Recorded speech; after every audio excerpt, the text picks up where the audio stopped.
अस्सलाम वालेकुम स्टूडेंट्स, कैसे हैं सब। आई होप सब ठीक होंगे और अच्छी हेल्थ में होंगे और अपनी स्टडीज पर प्रॉपर कंसंट्रेट भी कर रहे होंगे।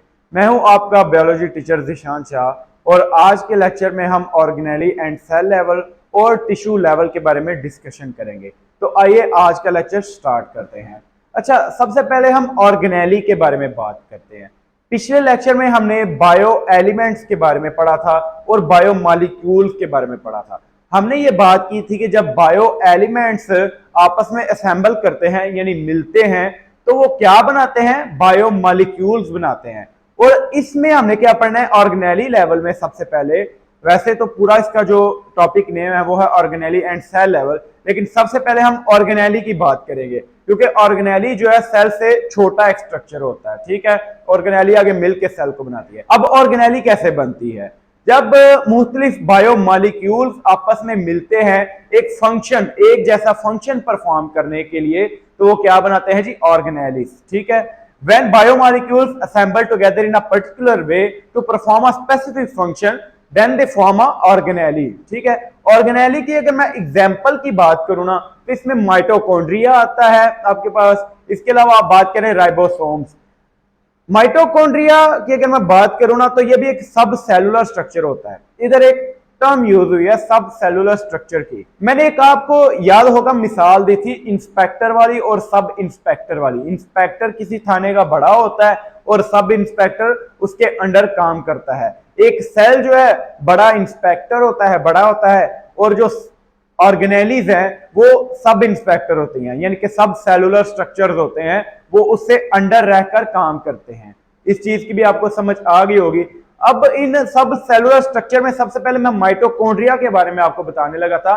माइटोकॉन्ड्रिया सेलुलर रेस्पिरेशन में काम देता है और ये ऐसा प्रोसेस है जिससे हमें एनर्जी मिलती है। जब भी सेल को जरूरत होती है एनर्जी की तो माइटोकॉन्ड्रिया क्या करता है, सेलुलर रेस्पिरेशन करता है, रेस्पिरेशन का प्रोसेस करता है, जिसके नतीजे में क्या होता है, हमें एनर्जी मिलती है। अगर मैं राइबोसोम्स की बात करूं ना तो वो प्रोटीन सिंथेसिस करता है। सिंथेसिस मतलब तैयार करना, यानी कि प्रोटीन का तैयार करना।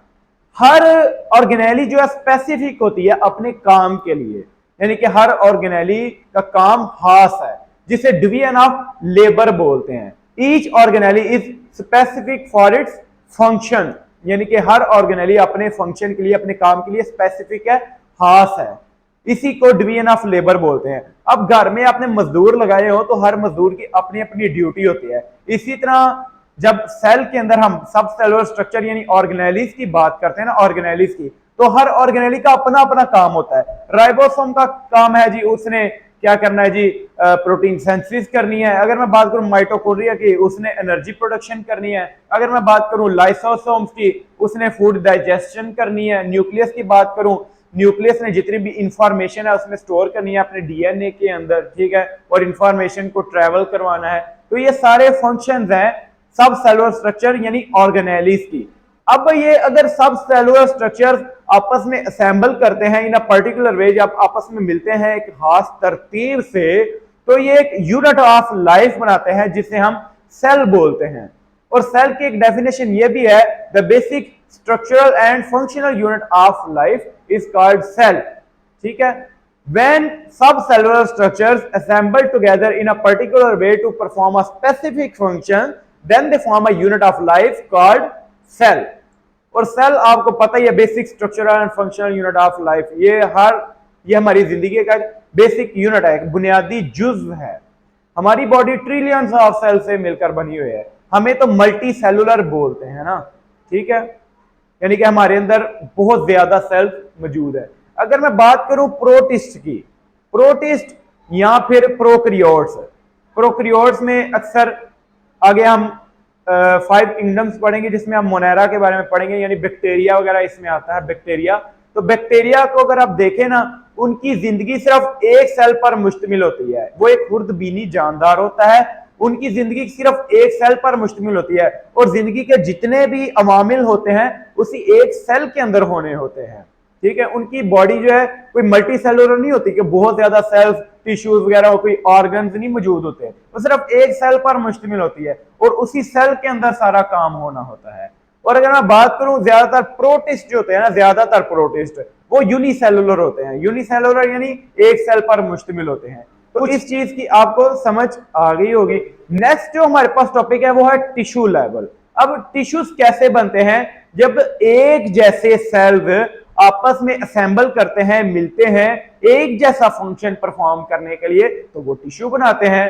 ठीक है, ये मल्टी सेलुलर्स में होता है, यानी कि जो मल्टी सेलुलर ऑर्गेनिज्म है ना, जैसे कि मैं हूं इंसान है, ये मल्टी सेलुलर ऑर्गेनिज्म है। ठीक है, in multi cellular organism similar cells performing similar function are organized in groups to perform a specific function, then they form tissues.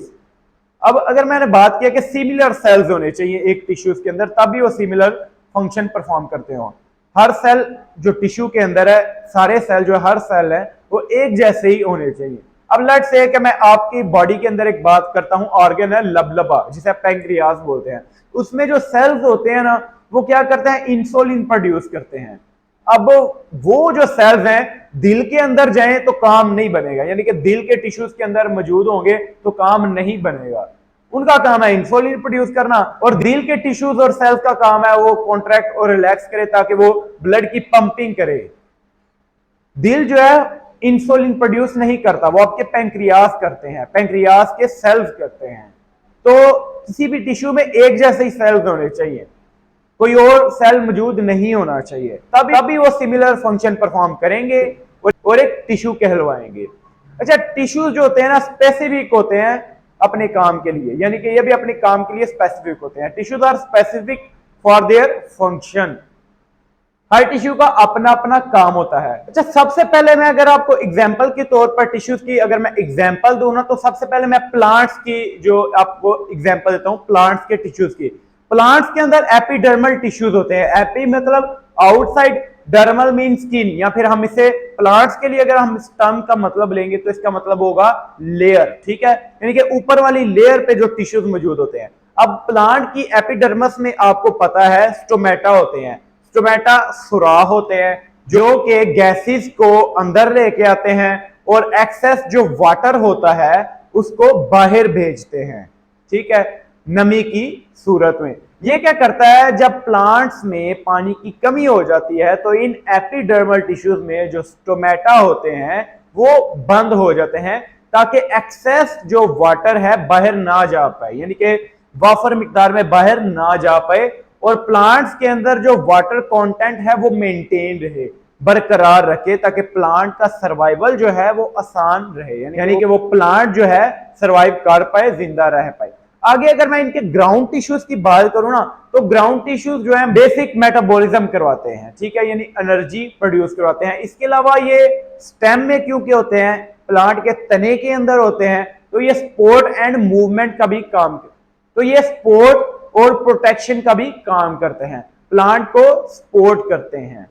ठीक हो गया ना। आगे अगर मैं मिसाल दूं एनिमल टिश्यूज की, तो एनिमल टिश्यूज के अंदर जो सबसे पहले टिश्यू की एग्जांपल दी गई है वो है नर्वस टिश्यू। अच्छा, नर्वस टिश्यूज कोऑर्डिनेशन करवाते हैं। इनके अंदर न्यूरॉन्स होते हैं, इनके अंदर सिग्नल्स जो है ना मूव करते हैं। आपकी बॉडी के अंदर जितनी भी कोऑर्डिनेशन है, जितना भी राब्ता कायम होता है, मुख्तलिफ जो ऑर्गन्स हैं, यानी कि मुख्तलिफ पार्ट्स ऑफ बॉडीज का आपस में जो राब्ता कायम है, वो इन नर्वस टिश्यूज की वजह से होता है। आगे अगर मैं बात करूं मस्कुलर टिश्यूज की, मसल्स का तो आपको पता ही है स्पोर्ट एंड मूवमेंट में काम देते हैं, यानी कि जो मस्कुलर टिश्यूज हैं एक तो आपको सपोर्ट देंगे, ठीक है, हड्डियों को आपस में जोड़ के रखेंगे, और आगे मैं अगर इसकी बात करूं तो मसल जो है आपको मूवमेंट में भी हेल्प देते हैं। तो आज का लेक्चर हमारा यही था। आई होप सो आपको अच्छा लगा होगा। अगर मेरे से किसी किस्म का आपको क्वेश्चन है तो आप कमेंट सेक्शन में जरूर पूछ सकते हैं। ठीक है, तो नेक्स्ट जो लेक्चर में हम organ and organ system level detail में डिस्कस करेंगे, वो लेक्चर में भी थोड़ा सा लंबा हो जाए क्योंकि मैं डिटेल में उसको डिस्कस करूंगा। मिलते हैं अगली वीडियो में, तब तक के लिए अल्लाह हाफिज, अस्सलामु अलैकुम।